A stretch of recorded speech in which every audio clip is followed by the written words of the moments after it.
Assalamualaikum warahmatullahi wabarakatuh. Hai teman-teman, lama ya tidak berjumpa dengan Mbak Rahayu. Nah, kali ini kita ada di segmen series pendidikan. Nah, yang akan kita perbincangkan kali ini adalah tentang periode perkembangan. Ya, jadi sebelumnya kita kan sudah pernah belajar tentang apa itu perkembangan manusia. Lalu kita juga sudah membahas teori-teori terkait perkembangan juga. Nah, yang kali ini kita itu akan membahas tentang periode perkembangan manusia. Nah, periode perkembangan manusia itu mulai kapan dan berakhir sampai kapan? Tetap saksikan video penjelasan dari Mbak Rahayu. Dan jangan lupa di like, comment, and subscribe. Lalu jika ada pertanyaan yang perlu ditanyakan, silakan tulis di kolom komentar. Oke? Nah, mau tahu video kelanjutannya? Yuk mari kita saksikan. Check it out. Baiklah, yang pertama yaitu periode perkembangan. Perkembangan manusia berlangsung secara berurutan atau berkesinambungan, mulai dari periode atau masa dari bayi, anak-anak, hingga masa dewasa. Nah, periode perkembangan ini melalui sebuah masa atau periode. Jadi, masanya itu yang dimaksud berkesinambungan atau berurutan, yaitu urut mulai dari masa di dalam kandungan, lalu menjadi bayi, lalu menjadi anak-anak, lalu menjadi remaja, lalu menjadi dewasa. Tidak mungkin seorang manusia itu setelah di kandungan lalu brojol menjadi masa langsung remaja. Setelah remaja baru bayi, tidak mungkin. Jadi ada urutan-urutan kepastiannya dan semua manusia mengalami urutan ini. Maka dari itu masa atau periode perkembangan itu berlangsungnya secara berurutan. Semua manusia, laki-laki, perempuan, dan di belahan bumi manapun, urutan perkembangannya sama, yaitu mulai dari di dalam kandungan, lalu lahir menjadi bayi, bayi lalu menjadi anak-anak, anak-anak menjadi remaja, remaja kemudian menjadi dewasa, dan selanjutnya meninggal. Nah, menurut Santrok, periode perkembangan terdiri dari 3 periode utama yang tadi saya sudah sebutkan, yaitu 1. Anak atau childhood, yang kedua masa remaja atau adolescence, dan masa dewasa atau adulthood. Nah, dari ketiga periode itu kemudian diklasifikasikan lagi menjadi beberapa periode, antara lain 1. Periode anak diklasifikasikan menjadi 5 periode, yaitu periode sebelum kelahiran atau yang biasa disebut pranatal. Yang kedua, periode bayi atau yang biasa disebut invasi. Periode masa anak-anak, awal anak-anak atau biasa disebut early childhood. Yang selanjutnya yaitu masa pertengahan anak-anak yang biasa disebut middle childhood. Yang selanjutnya yaitu masa akhir anak-anak yang biasa disebut late childhood. Nah, yang kedua yaitu masa remaja. Masa remaja ini tidak dibagi lagi, hanya satu saja masanya. Yang ketiga adalah masa dewasa. Masa dewasa dibagi menjadi 3 masa lagi, yaitu masa dewasa awal atau early adulthood, yaitu yang kedua masa dewasa tengah, middle adulthood, yang ketiga masa dewasa akhir, late adulthood. Ya, seperti itu kurang lebih ejaannya. Jadi periode perkembangan ini semua manusia sama. Tetapi ada beberapa manusia yang kemudian bukan tidak mengalami masa periode perkembangan, akan tetapi ajalnya tidak sampai pada akhir masa perkembangan. Misalnya ada manusia yang ketika lahir lalu meninggal. Ada juga yang ketika masa anak-anak meninggal. Ada juga yang ketika masa remaja meninggal. Ada lagi yang ketika masa dewasa belum sampai dewasa akhir, baru dewasa awal atau dewasa pertengahan meninggal. Seperti itu. Tetapi pada umumnya manusia itu melalui masa-masa perkembangan itu secara berurutan. Nah, tergantung ketika ajalnya sampai di mana, itu tetap urutannya tetap sama.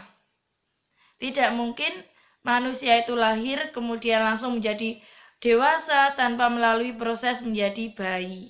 Seperti itu ya. Selanjutnya kita akan Mbak Rayu akan jelaskan satu persatu secara umum dari periode perkembangan. Yang selanjutnya adalah masa sebelum kelahiran. Nah, tadi sudah disinggung sedikit, masa sebelum kelahiran ini disebut masa pranatal. Periode ini berlangsung dari masa konsepsi atau pembuahan hingga kelahiran. Jadi masa konsepsi ini belum dialami oleh bayi, baru dialami oleh ayah dan ibunya. Masa pembuahan atau biasa disebut hubungan suami istri. Nah, masa ini berlangsung setelah adanya pernikahan antara dua orang yang sudah melalui masa dewasa, sudah berada di masa dewasa. Baik berada di masa dewasa awal maupun masa dewasa pertengahan. Biasanya terjadi yang namanya pernikahan antara laki-laki dan perempuan. Kemudian setelah pernikahan itu, maka melalui masa konsepsi atau pembuahan. Seperti itu. Jadi pembuahan dilakukan setelah pernikahan, bukan sebelum pernikahan ya. Perlu diperhatikan oleh teman-teman ini. Lalu hingga kelahiran.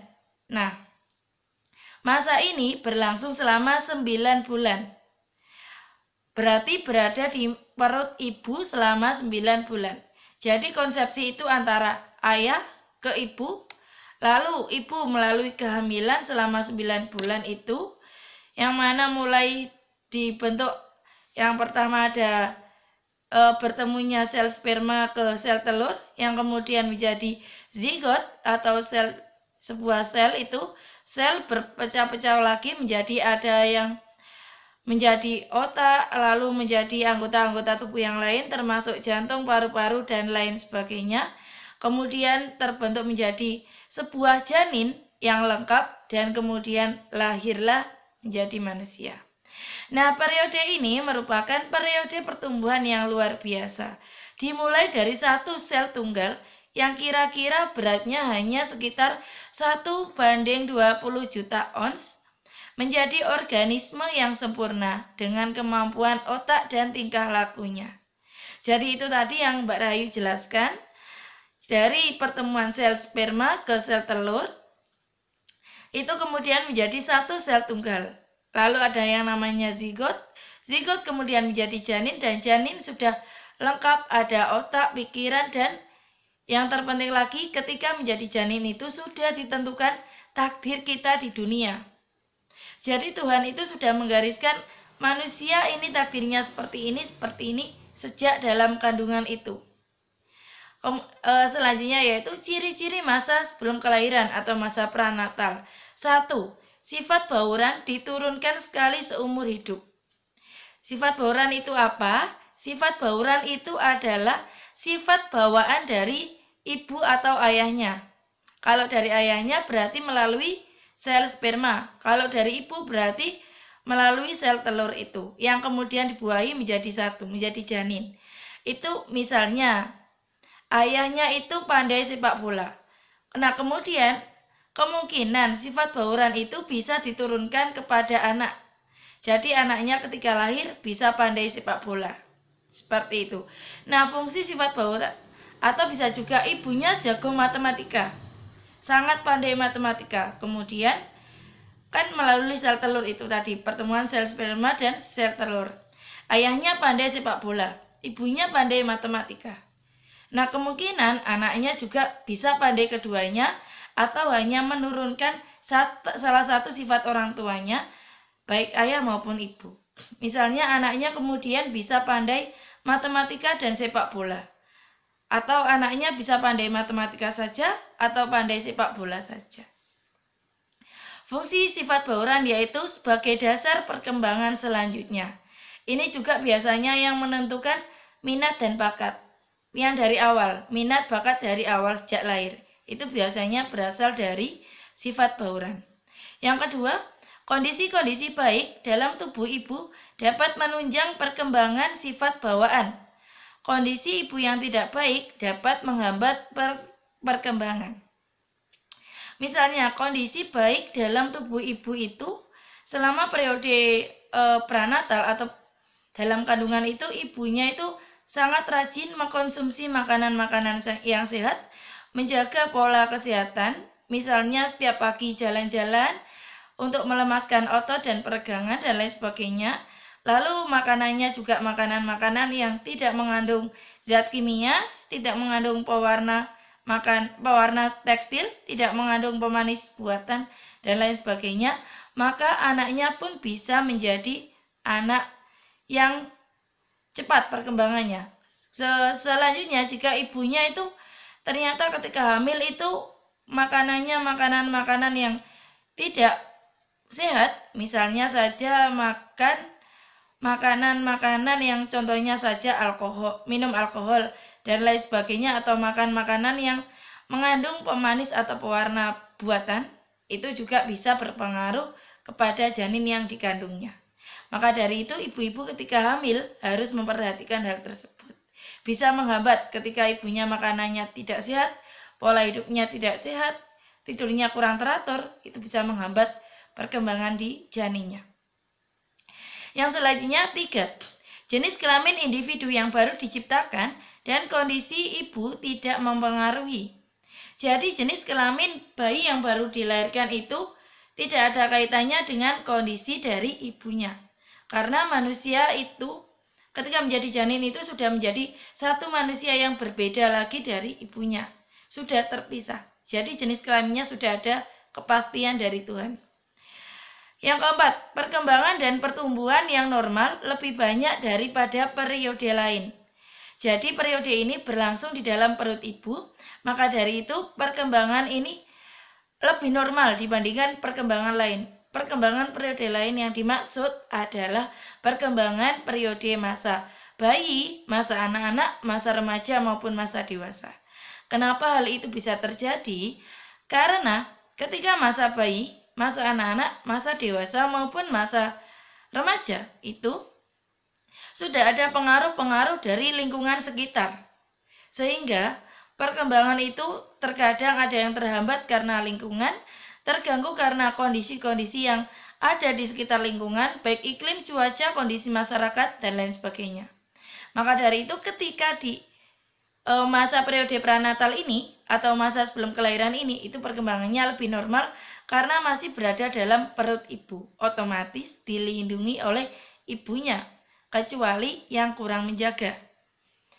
Yang kelima, masa yang paling banyak mengandung bahaya, baik fisik maupun psikologis. Ini yang saya singgung tadi, apabila ibunya kurang menjaga, maka itu akan menimbulkan bahaya-bahaya untuk janinnya. Contoh misalnya, ibunya itu sudah hamil 9 bulan, sudah mau melahirkan. Ternyata ibunya tetap melakukan aktivitas berat. Misalnya saja sudah hamil 9 bulan, ternyata masih bersepeda ontel, bersepeda santai di pagi hari. Itu dengan membawa berat janin yang 9 bulan, lalu kemudian terjatuh, terbentur dan lain sebagainya. Nah, itu juga yang dimaksud masa yang bahaya, baik fisik maupun psikologis. Terus juga psikologis, ibu itu biasanya ketika seorang ibu hamil itu akan mengalami sensitivitas yang luar biasa. Maka dari itu lingkungan sekitar itu harus sangat menjaga kondisi psikologis dari ibunya, dari ibu yang hamil, karena akan berpengaruh pada janin yang dikandung. Yang keenam, orang-orang berkepentingan membentuk sikap pada diri individu baru. Ini biasanya melalui sebuah tradisi-tradisi.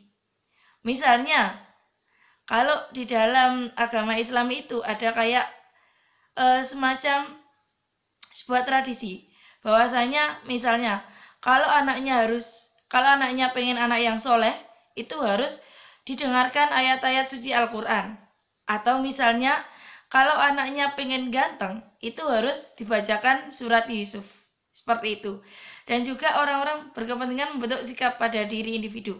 Misalnya kalau orang-orang yang biasanya sangat menjaga pola kesehatannya, itu biasanya itu kayak ada mitos.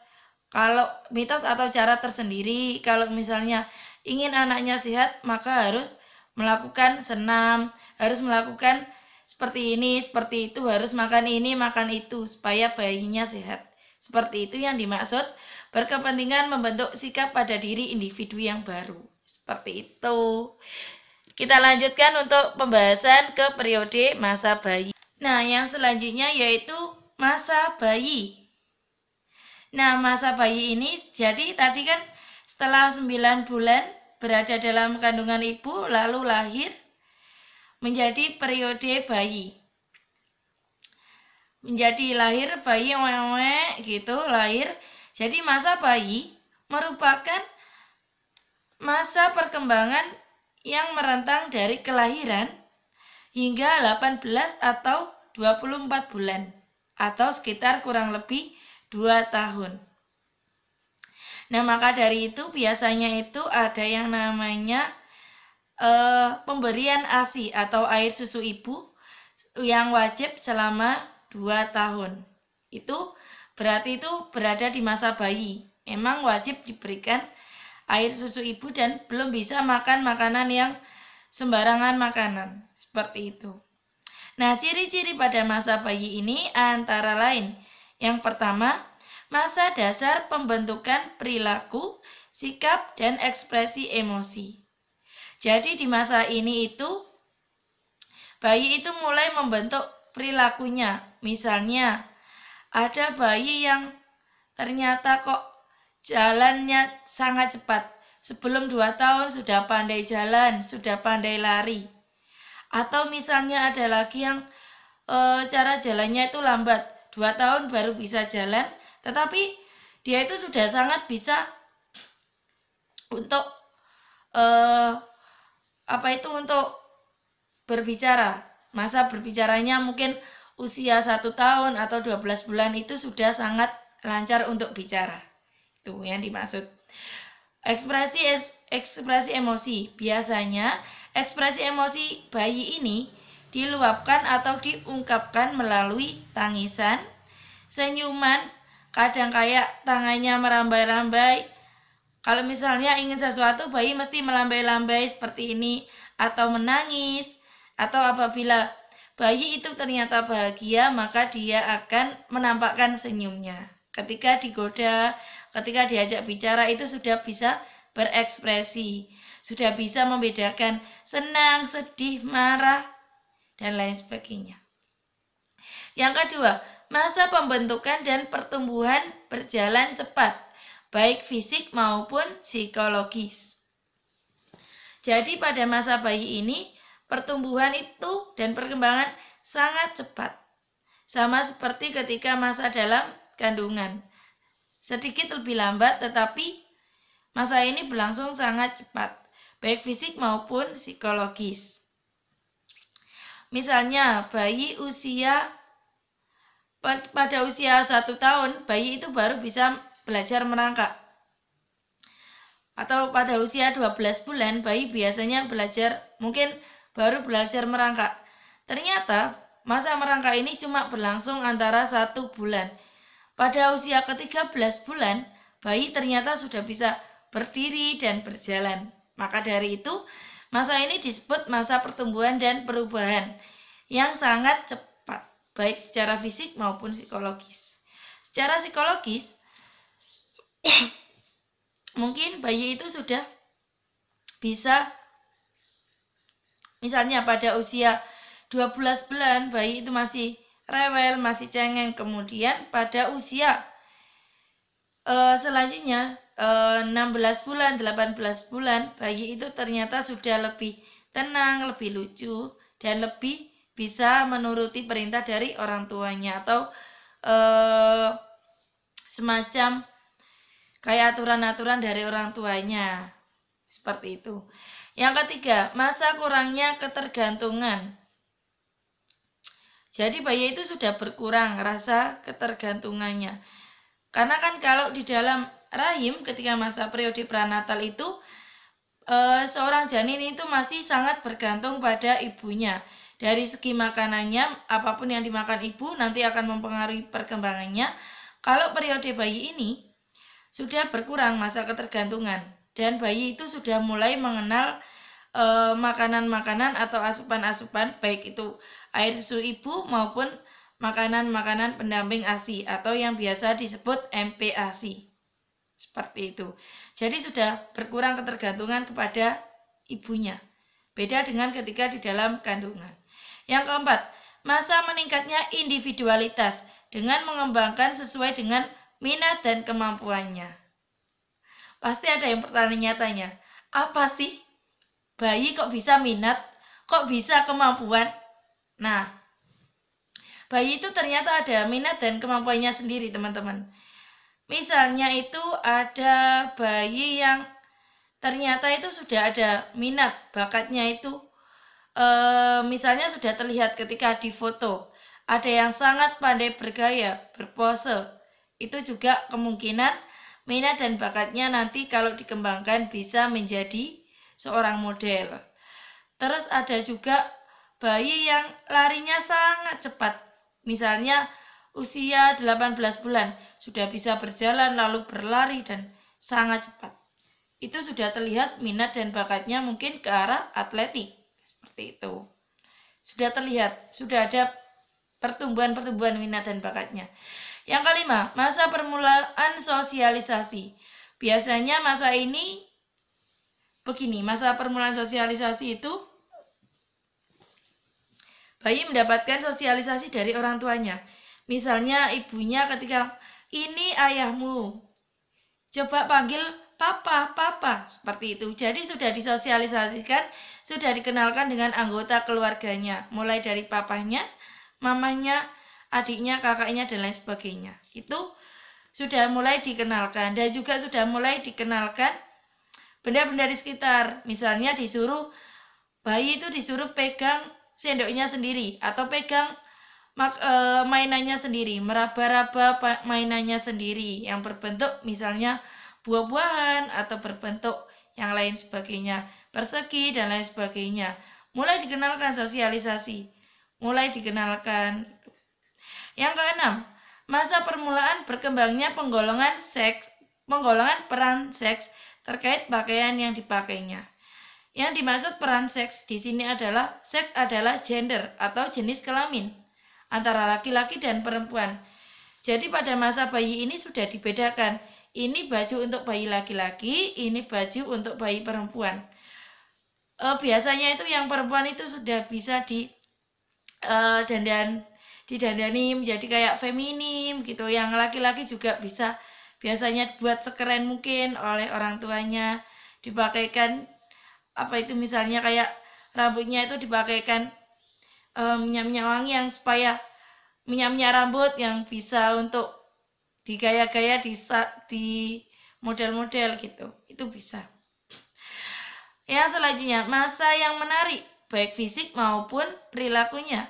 Biasanya ini masa bayi ini masa yang menggemaskan untuk lingkungan di sekitar bayi tersebut gitu. Baik fisiknya sangat lucu, tingkah lakunya juga menggemaskan. Yang kedelapan, masa permulaan kreativitas. Biasanya ini bayi itu mulai kayak kreativitasnya itu mulai memegang-megang benda-benda.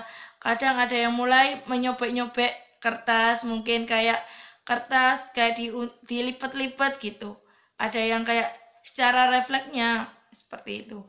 Yang ke-9, masa berbahaya baik fisik, biasanya berupa kecelakaan maupun psikologis. Nah, fisik baik kecelakaan ini misalnya adalah ketika seorang bayi itu kan baru belajar berjalan. biasanya itu ada jatuh, mendadak jatuh, atau terjungkal, dan lain sebagainya. Psikologis itu perilakunya yang buruk. Misalnya adalah ada kayak bayi yang nangis secara terus-menerus, tetapi sulit untuk dihentikan, sulit untuk ditenangkan seperti itu. Jadi sangat berbahaya jika tidak segera ditangani dengan baik. Kita lanjut lagi ke periode awal anak. Periode ini memiliki rentang dari akhir masa bayi hingga usia 5 atau 6 tahun. Nah, jadi setelah masa bayi tadi kan 24 bulan atau sekitar 2 tahun hingga usia 5 atau 6 tahun. Biasa disebut masa prasekolah atau preschool years. Nah, perlu teman-teman ketahui biasanya masa ini ada yang namanya batita atau bayi 3 tahun. Ada yang namanya juga balita, bayi 5 tahun. Nah, pada masa ini itu anak-anak biasanya kalau di tahun-tahun ini itu ada yang namanya masuk yang namanya Taman Posyandu atau TAPOS. Ada juga yang dimasukkan sekolah PAUD atau pendidikan anak usia dini. Itu sebelum ke masa kanak-kanak. Dan juga selanjutnya ada setelah masa TAPOS atau Taman Posyandu yang isinya cuma bermain dan mengenalkan warna dan juga huruf. Ada lagi ke masa PAUD atau pendidikan anak usia dini. Setelah pendidikan anak usia dini, maka anak akan berlanjut lagi menjadi ke Taman Kanak-kanak atau TK. Nah, itu berlangsung dari pada masa ini. Jadi pada masa awal anak-anak ini ada 3 itu. Kalau zaman sekarang ada 3 kewajiban anak-anak dalam menempuh pendidikan, yaitu mulai dari Taman Posyandu atau TAPOS. Biasanya itu ada di sekolah-sekolah atau mungkin ada di tempat-tempat misalnya di kantor desa, kantor kelurahan, dan lain sebagainya. Tergantung di mana Anda berada. Ada juga PAUD atau pendidikan anak usia dini. Biasanya itu langsung campur dengan Taman Kanak-kanak. Yang selanjutnya naik ke Taman Kanak-kanak. Itu ada 3 sekarang tugas masa awal anak-anak ini. Selama masa ini, anak belajar untuk menjadi lebih mandiri dan memperhatikan dirinya sendiri. Nah, ini biasanya dimulai dibelajarkan anak sudah harus masuk sekolah, mulai dari di TAPOS itu sudah harus belajar dengan gurunya, seperti itu. Orang tua hanya menunggu dari kejauhan, hanya mengawasi dari kejauhan. Anak juga biasanya itu harus memperhatikan dirinya sendiri. Misalnya sudah harus bisa mengerti ketika dirinya mungkin jatuh, sakit, harus sudah bisa berani untuk minta tolong kepada lingkungan sekitar gitu. Dan juga sudah bisa memperhatikan mulai dari kemampuannya, sudah harus memiliki kecerdasan dasar. Nah, anak mengembangkan kesiapan sekolah seperti mengikuti perintah dan mengenal huruf dan menghabiskan banyak waktu untuk bermain dengan teman sebaya. Nah, anak-anak itu juga mulai dikenalkan dengan teman-teman sebayanya.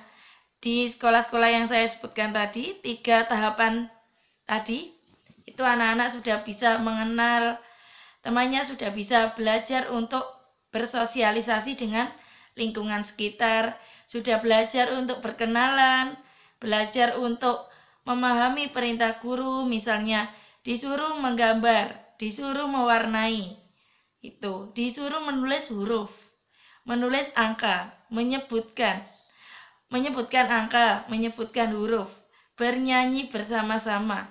Bahkan sekarang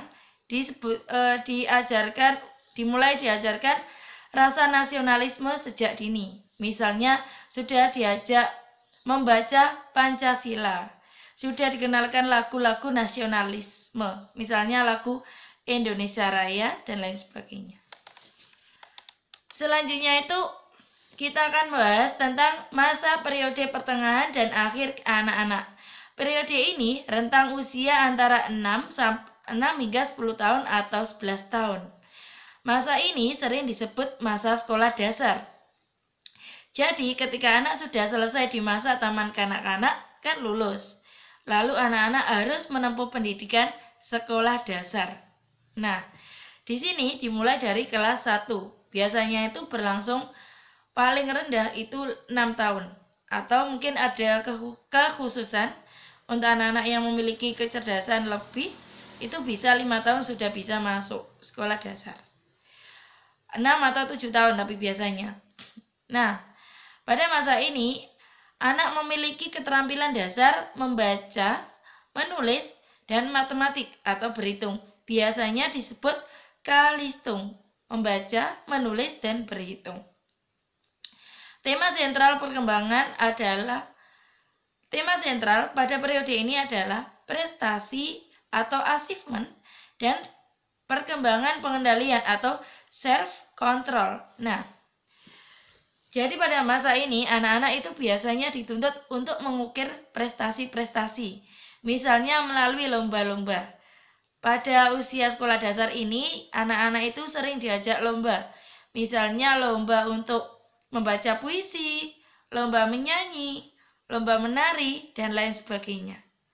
Nah, juga perkembangan pengendalian diri. Pengendalian diri ini biasanya itu berlangsung di lingkungan sekolah.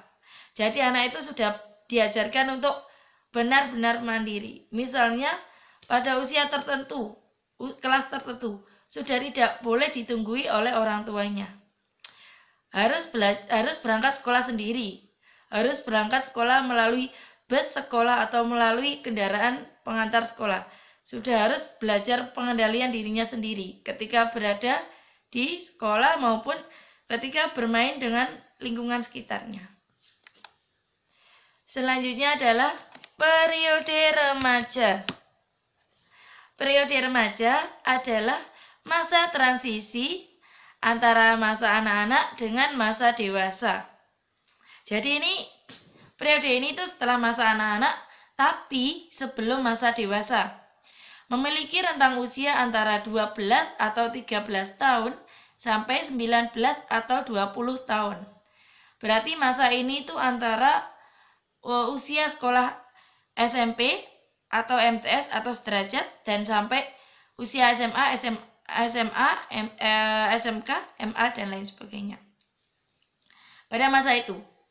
Nah, ciri khas masa dewasa adalah perubahan aspek biologis, kognitif, dan sosio-emosional. Aspek biologis yaitu biasanya anak mengalami masa pubertas atau masa akil balik. Seperti itu. Biasanya kalau perempuan itu ditandai dengan menstruasi atau haid dan perubahan-perubahan lain, misalnya perubahan-perubahan pada bentuk tubuh. Kalau yang laki-laki biasanya ditandai dengan mimpi basah atau tanda-tanda akil balik yang untuk laki-laki. Misalnya tumbuh jenggot, tumbuh kumis, itu sudah mulai pada masa remaja ini. Itu untuk secara aspek biologis, yaitu secara kenampakan fisiknya. Sudah ada perubahan biasanya. Dan juga biasanya sudah dalam organ reproduksinya itu sudah mempersiapkan diri untuk bisa terjadi pembuahan. Misalnya sudah matang seperti itu, karena yang laki-laki sudah mengalami masa akil balik, yang perempuan sudah mengalami masa pubertas, laki-laki pubertas. Maka dari itu pada masa ini sangat rentan untuk dari segi pergaulannya. Harus ada pembatasan tertentu. Mau tahu bagaimana? Nanti akan Mbak Rayu bahas tentang masa remaja ini, bagaimana akibatnya dan lain sebagainya di video selanjutnya, khusus untuk masa remaja. Yang selanjutnya kognitif. Biasanya anak itu mulai kognitifnya itu tumbuhnya pesat. Misalnya anak sudah pandai bermain musik, sudah pandai matematika, sudah pandai bahasa Inggris. Bukan lagi pada tingkat dasar, tapi sudah tingkat menengah, bahkan bisa mahir. Seperti itu. Dari segi sosioemosional juga mengalami perubahan. Misalnya anak-anak itu cenderung akan memiliki kayak anak-anak itu sudah dari segi sosioemosionalnya itu bisa sensitif. Misalnya kalau masa anak-anak itu kayak belum bisa membedakan ini baik, ini buruk, ini benar, ini salah. Tapi di masa remaja ini anak sudah mulai bisa membedakan. Seseorang sudah mulai bisa, sudah bukan masa anak-anak lagi. Seseorang sudah mulai bisa membedakan ini baik untuk dirinya, ini tidak baik, juga sudah bisa mengalami ketersinggungan sosial. Misalnya ketika dihina, fisik kamu jelek, kamu hitam, kamu ini. Itu secara respon emosionalnya, itu sudah bisa merespon, sudah bisa melakukan pembelaan diri, perdebatan, dan lain sebagainya. Sudah bisa mulai, kok saya dikatakan jelek ya, saya harus memperbaiki diri. Kok saya dikatakan seperti ini ya. Jadi sudah ada pembentukan pola pikir dan sosio-emosionalnya itu sudah sangat berpengaruh pada masa remaja ini. Tugas kunci periode remaja adalah persiapan menghadapi masa dewasa. Jadi pada masa remaja ini tergantung seseorang itu berada pada lingkungan yang seperti apa, pendidikan yang seperti apa, sebagai persiapan pada masa dewasa. Semakin baik pendidikan dan semakin teratur pola kehidupan seseorang yang pada masa remaja ini, maka seseorang akan semakin siap menghadapi masa dewasa. Sebaliknya, jika seseorang mengalami keterlambatan pada beberapa, nah ini nanti akan disinggung di pembahasan tentang tugas-tugas perkembangan. Mbak Rayu tidak akan singgung di sini. Nantikan video selanjutnya. Intinya jika tugas perkembangan pada masa remaja ini belum dilaksanakan dengan baik atau mengalami keterlambatan, baik dari sisi dirinya sendiri atau memang ditakdirkan seperti ini, takdirnya memang ada misalnya kecenderungan keterlambatan pertumbuhan dan lain sebagainya, itu akan mempengaruhi pada masa dewasanya. Atau misalnya lingkungannya kurang kondusif, contoh misalnya sering dibully pada masa remaja, itu juga akan mempengaruhi kesiapan dia pada ketika menghadapi masa dewasa, akan cenderung minder dan lain sebagainya. Nanti akan Mbak Rayu bahas lebih lanjut terkait periode remaja. Yang selanjutnya yaitu masa dewasa. Ini masa terakhir ya, sebelum meninggal. Tapi ada juga manusia yang meninggalnya sebelum masa dewasa. Semuanya sudah ditakdirkan. Nah, pada masa dewasa ini terdiri dari 3 periode utama. Dibagi lagi menjadi 3 periode. Masa dewasa awal berlangsung usia 20 tahun hingga 30 atau 35 tahun. Nah, seperti Mbak Rayu ini berada di masa dewasa awal. Karena Mbak Rayu berada di masa usia 24 tahun lebih. Jadi masih masa dewasa awal. Sudah bukan masa remaja lagi. Seperti itu ya teman-teman. Jadi bisa dimengerti ketika kalian sudah di usia 20 tahun, itu berarti kalian sudah masuki masa dewasa awal. Bukan lagi masa remaja, bukan lagi masa persiapan. Tapi kalian semua ini sudah memasuki masa kehidupan yang sebenarnya. Ini berada di usia segini. Nah, biasanya itu masa ini merupakan masa individu membangun independensi atau kemandirian, baik secara pribadi dan ekonomi, serta peningkatan perkembangan karir. Biasanya di masa ini tuh ada yang kuliah, ada juga yang melalui pendidikan-pendidikan tertentu, misalnya pendidikan terkait karirnya atau melalui pelatihan-pelatihan untuk perkembangan karir. Tapi ada juga pada masa ini kemudian menikah. Setelah menikah juga tetap ada perkembangan karirnya. Seperti itu.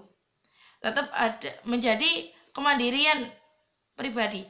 Jadi pada masa ini 20 tahun sampai 30 atau 35 tahun ini seseorang itu sudah wajib mandiri, sudah harus mandiri, bukan lagi belajar mandiri, karena masa-masa belajar sudah berlangsung pada masa remaja.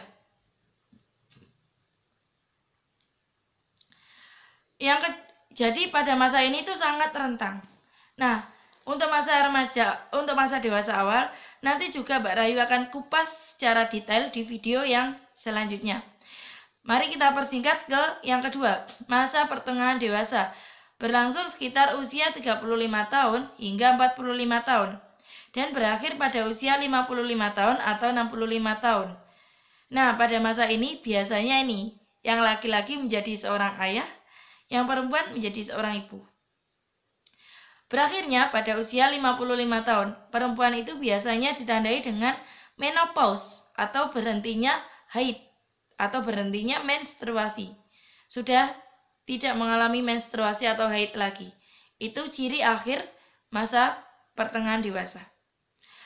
Masa ini merupakan peningkatan minat untuk menanamkan nilai-nilai ke generasi berikutnya, meningkatkan refleksi tentang makna kehidupan, dan meningkatkan perhatian terhadap tubuhnya sendiri. Karena pada masa-masa ini itu intinya masa menjelang tua. Seperti itu ya. Nah, jadi ini sudah bisa menanamkan nilai-nilai ke generasi berikutnya. Generasi berikutnya yang dimaksud adalah anak keturunan. Anak keturunannya masing-masing. Jadi mulai membentuk anak keturunannya ini mau dibentuk, mau diarahkan menjadi seperti apa, sudah memiliki harapan-harapan untuk keturunannya nanti. Misalnya mau dibentuk mau menjadi dokter, anaknya mau menjadi guru, mau menjadi apa, sudah ditanamkan nilai-nilai dasar sesuai dengan prinsip orang tersebut. Misalnya seseorang yang agamis, keluarga kiai, maka anaknya itu akan diarahkan nanti untuk menjadi penerusnya juga. Itu yang dimaksud untuk menanamkan nilai-nilai ke generasi berikutnya. Anaknya akan dituntut untuk belajar agama, untuk ditanamkan nilai-nilai keagamaan yang kuat. Begitu juga ketika